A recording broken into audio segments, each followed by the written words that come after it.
Now to Ottawa, where the 44th session of Parliament was officially opened today with the speech from the throne. The speech was delivered by Governor General Mary Simon. There were few surprises. As promised during the election, the Liberals say their top priority is putting an end to the pandemic. Other priorities include economic recovery, reconciliation, and climate change. For more on the speech and the reaction, let's bring in our chief political correspondent, David Akin. And David, what stood out for you? Well, Robin, it was a speech that made history and repeated history.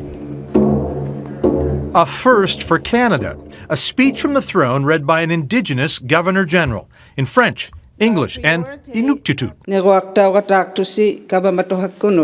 But it repeated themes from past Trudeau government speeches, a familiar call for bold action. This is the moment for parliamentarians to work together to get big things done and shape a better future for our kids. Repeated promises to tackle housing affordability, childcare, and a warming planet. This is the moment for bolder climate action. A renewed vow first made in 2015 to put the relationship with Indigenous peoples at the heart of everything it does. Reconciliation requires a whole-of-government approach, breaking down barriers and rethinking how to accelerate our work. But with few details on how it will do all that, the opposition quickly found fault with the government's agenda. Today we heard more of the same from the Trudeau government.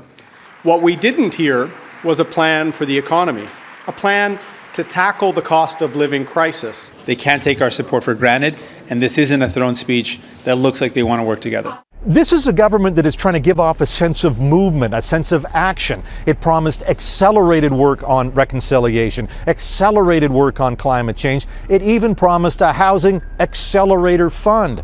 But the problem is the Trudeau government has often been criticized for moving too slowly. And so that is going to be the challenge starting tomorrow. Can the government transform itself to match the pace promised in the speech from the throne? Robin? David Akin in Ottawa.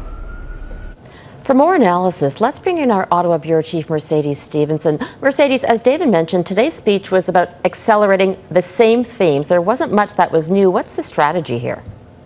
Well, Robin, if that speech gave you a sense of déjà vu, you're certainly not alone. We've heard these ideas before, and they're the Liberal election campaign platform.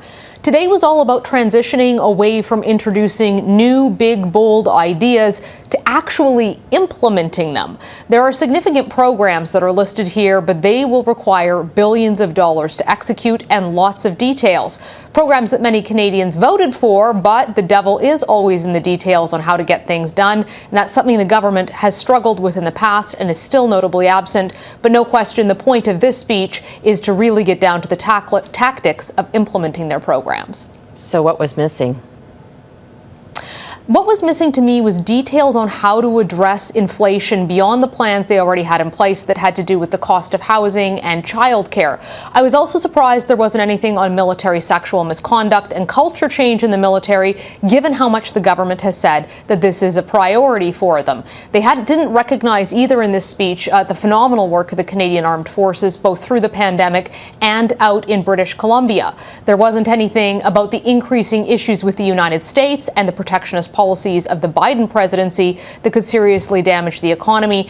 And finally, not a lot of details on what they will do for Albertan workers as they move forward on capping the oil and gas industry. Can the opposition work with the Liberals on the priorities in this speech? Sure they can, Robin. There's no poison pills in here that would make them take down the government. And the opposition and Liberals can both read the room enough to know that absolutely nobody wants another election right now. That said, you could hear the parties bickering already today on Parliament Hill. And while there's still lots of room for negotiations, Canadians put the parties on notice in the election. They expect them to work collaboratively together and to avoid that kind of nitpicking. The Liberals believe they have a mandate to govern, and they certainly do. But voters have also signaled that they expect the Prime Minister to compromise with opposition parties.